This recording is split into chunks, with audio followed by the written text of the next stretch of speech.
બાંધેલા છે એકબીજાને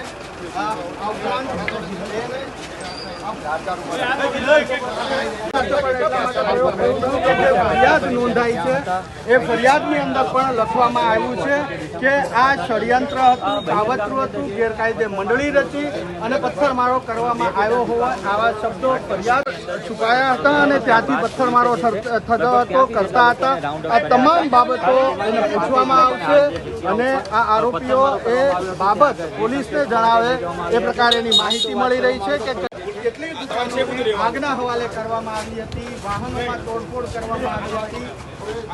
83 લોકો સામે નામજોગ ફરિયાદ નોંધાઈ છે અને 200 લોકોના ટોળા સામે ફરિયાદ નોંધાઈ છે।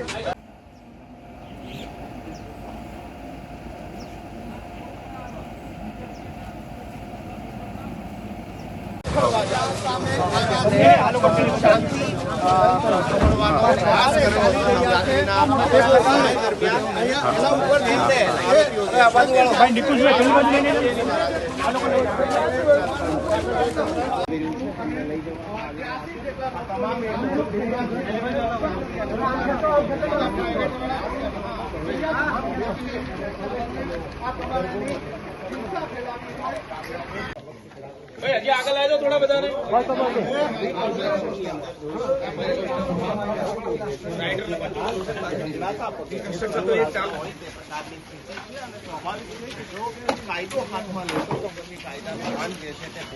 મારું નામ જય જે એ દિવસે સ્થિતિ હતી, આજે આરોપીઓનું રિકન્સ્ટ્રક્શન કર્યું, તમે શું કહો છો?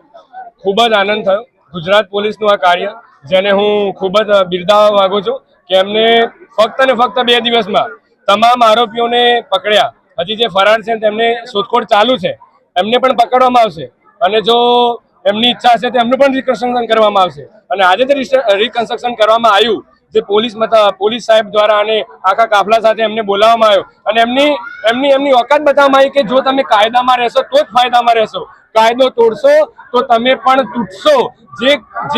જે નિયમને સાર્થક કર્યો ગુજરાત પોલીસે, એ બાબત માટે હું ગુજરાત પોલીસને બિરદાવવા માંગુ છું। તમામ સંગઠનો, હિન્દુ સંગઠનો જેને અમારો સાથ આપ્યો, આજુબાજુના ગામોના ક્ષત્રિય સમાજ હોય જેને અમારો સાથ આપ્યો, દરેક સમાજ જે અમારી સાથે ઉભો હતો એને તમામને હું હૃદયપૂર્વક આભાર માનું છું। અને હું અંતે એટલું જ કહીશ, તમારો આવો સાથ સહકાર અમને આપતા રહેજો। આપણે કઈ ઉપર નીચે નથી, બસ આપણે એક હિન્દુ છીએ ને હિન્દુ રહેવાના।